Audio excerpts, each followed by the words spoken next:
Victoria, where else? Queensland. Queensland. And they, the schools that do this, they have a special day, don't they?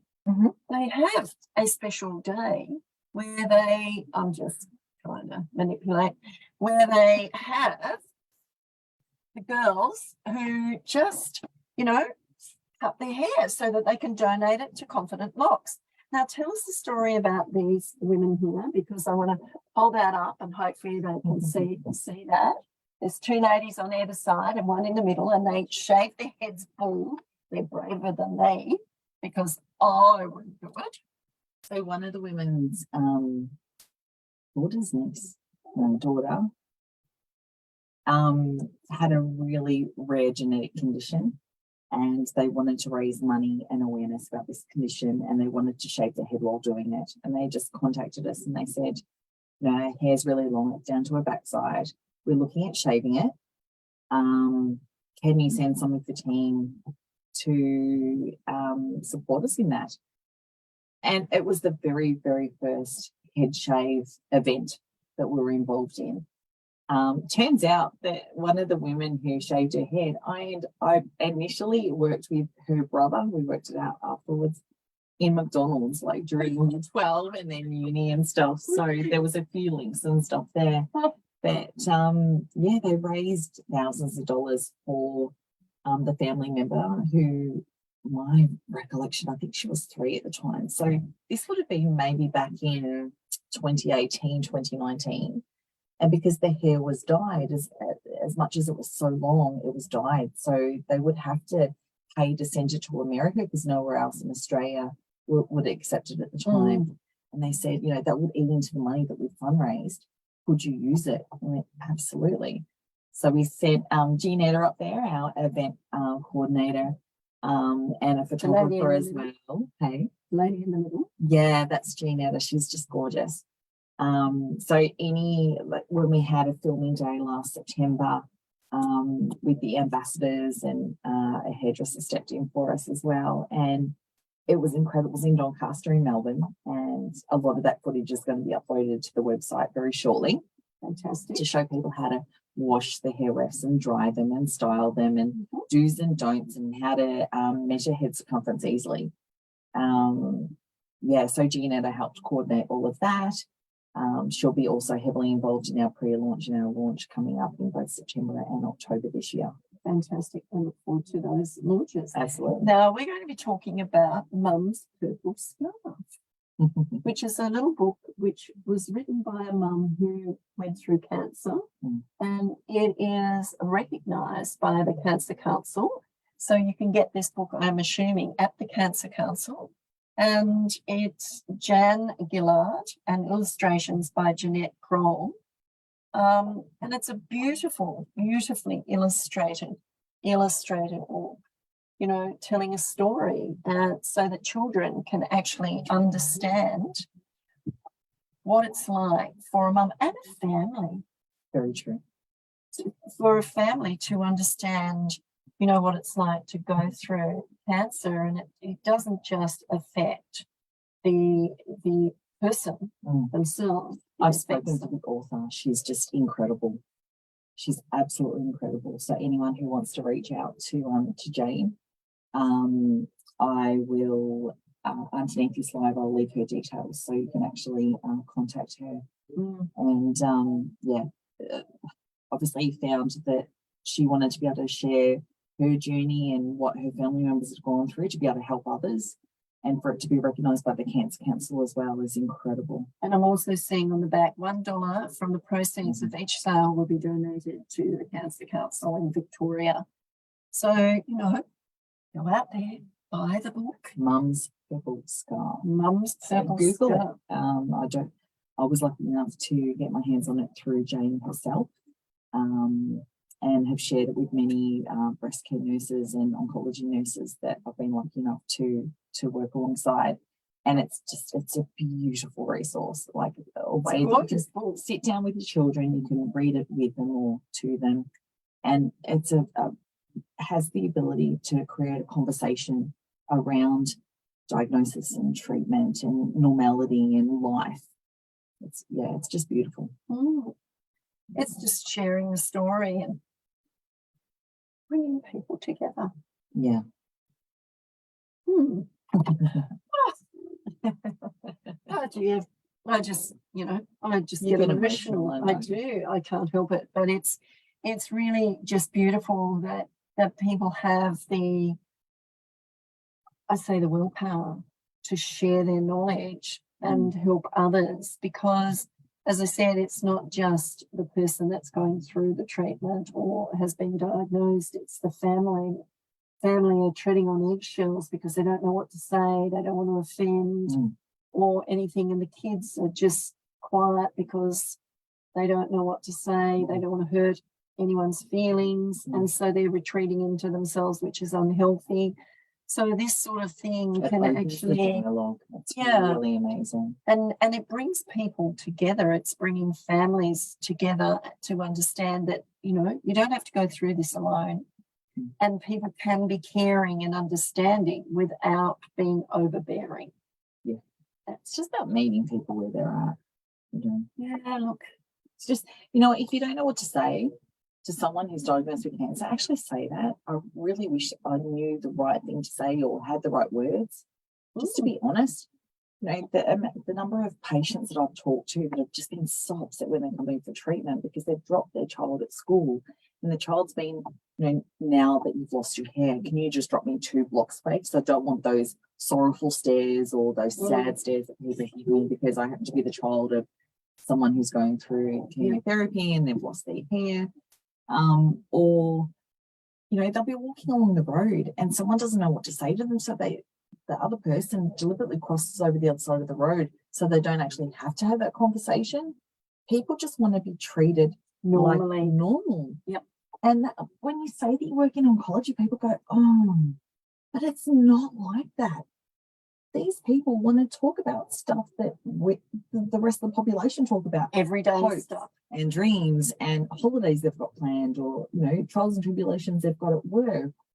Normal stuff. They don't want to be seen as the sick person. They just want to show up and be treated the way that they used to be treated before they had diagnosis. Yeah. But I think that people, I can have a hard conversation on my bacteria or whatever, but I can have that hard conversation with people. If they want to talk about it, I'm happy to talk about it. It's about being there, just listening. You don't have to say anything. You can just say, I don't know what to say. I'm sorry. That's actually the most perfect thing to say a lot of the time. Don't know what to say. Yeah. Don't know what to say. Can I give you a hug instead? Yeah. Oh, yeah. I like the name of it, Mum's Purple Scarf. Oh, it's beautiful. And I like purple scarf. Purple is the universal colour for chemo. Oh, is it? Yeah. Ah, okay. See, therefore, I didn't know that either. It's also the colour for pancake. Right. So the charity that supports people that have pancreatic and biliary and gastric cancers and stuff. The one that I was talking about earlier near the Austin Hospital in Heidelberg. Right. Okay. How did they get the colour purple? That's a movie. I know. Colour purple. It is. It is. I don't know. Maybe I'll have to Google that. Why is purple the colour for chemotherapy? Yeah, there's got to be a reason. There's a reason. Colour has a meaning, so therefore I'm going to research it. I don't know what it is right now, but I will research it and find out for myself. We don't have a lot of time left. What else do you want to share? You've got your pre-launch in September. You've got your launch in October. You're going to be taking your hair FFs and putting them in wig places around Victoria first, and then once you get that going, you're going to take it nationally into other places and give them an incentive to be able to share that with people that wouldn't normally know about it instead of having to buy wigs. You never know what the possibilities you could open up for that. There'd be huge possibilities for that.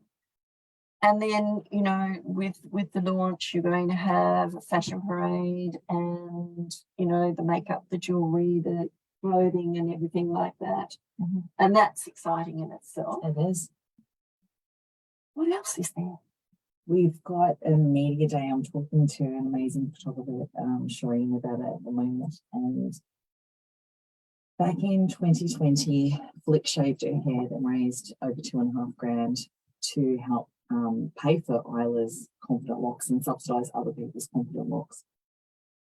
So Isla was 9, had leukemia, was on her 3rd round of chemo, it was not looking good. Anyway, Isla's 2 friends, so Belinda contacted us, and it's her 2 daughters that cut their hair to create confident locks, 2 lots of confident locks for Isla. So we're going to create a camper day. So for Isla's mum and for Belinda, for both Belinda's daughters who donated their hair, for Isla, who was the recipient who was going through leukemia treatment, and for Flick, who was the one who shaved her head that subsidised the Confident Locks product for Isla. We're going to create a pamper day. So we're talking mud masks and nails and hair and makeup and a photo shoot to give back to all of them. And it's going to be amazing because you're marrying everything together that they need. Correct. So you've got Flick and the girls and the mums, and yeah, it's all about a conversation. It absolutely is all about a conversation. And it's all about bringing people together and having those conversations that are a little bit tough for people, and helping people ease into those conversations that they're scared to have. And also to don't ignore your friends who have been diagnosed with an issue of cancer or whatever it may be. Be there. You can just sit. You don't have to say a word. You can just be there. That's all they ask. And, because they don't want to be alone, or they might want to be alone when they lose their hair and things. But I think, you can be big, bad and bold and say, no, we're going to get you some hair and we're going to take you out in the town and have a good time and make you feel good, or we're going to go and have a pamper session, or we're going to go to the movies, or we might go to dinner or lunch or whatever it may be, just because you can. And it's not about, I don't know what to say, or walking across the other side of the street. A couple of people do these things, but they do. I know they do. They avoid the hard parts of life because they've always avoided them. Because it just throws up something for them that they either can't deal with or choose not to deal with for whatever reason. Yeah. So it's a reflection of them, not the other person. That's right. It's the other person who's going through treatment that feels even more alienated. Yeah. And they make themselves more alienated because they feel inferior. They've lost that confidence. They've lost that power of being who they were. And I think that people just need to, I'm just going to say they're damn selfish, and just get over themselves and be kind and realise that, don't be selfish. Don't not talk to someone because you don't know what to say. Just say, I don't know what to say. I'm here and I'm just going to sit. And if they're not someone who can actually have a conversation, but they're really good at cooking, then cook up a couple of meals, some stuff that they can pop in the freezer, lasagna or a stew or a casserole or something like that. Whatever it is, just pull to your strengths and stuff. If it happens to be childminding, go and mind that person's kids so that they can have a rest. Or offer to go and actually do their housework for them for half a day or something. It's not that difficult. Just rather than saying to them, if you need help, sing out to me. No, just say, do it. Yeah, this is what I really want to do to be able to make a difference to you. Just pull to your strengths. Remember that, people. Pull to your strengths. It's really important. There are a few tips. What is one really good tip that you could give to someone who's been diagnosed with cancer and someone who is in the background and doesn't know what to say? The person who doesn't know what to say probably needs to acknowledge that they don't know what to say, that they wish that they knew what to say. And that person it just might be a matter of saying, you need to take care of yourself. Like, what do you enjoy doing? Is it reading a book? Is it laying in a bath with some candles lit, with some bubble bath? Like, what can I do to be able to help you through this? Is it minding your kids so that you can have a lay down or go for a walk? Is it going for a walk and a talk and either talking about stuff or not talking about stuff? Just walking. Just being with them. Is it making meals? Like, it's just asking the question and listening. I think that's it. Asking the question and listening, giving the person space and the permission to answer or not answer, or get emotional if that's what they need to, or get angry if they need to. Just get in their world. Yeah. And make them feel that they're not alone, that you're there to support them. And it doesn't matter how small it is or whatever you're doing, you can make a difference to someone's life and be there to just see, or you could read to them, you know, or buy them a nice book. So I thought you might like this, or, you know, don't buy them flowers. Take them out and pamper them, or take them out for a coffee or a tea or a wine. True that. Okay, that is it for today.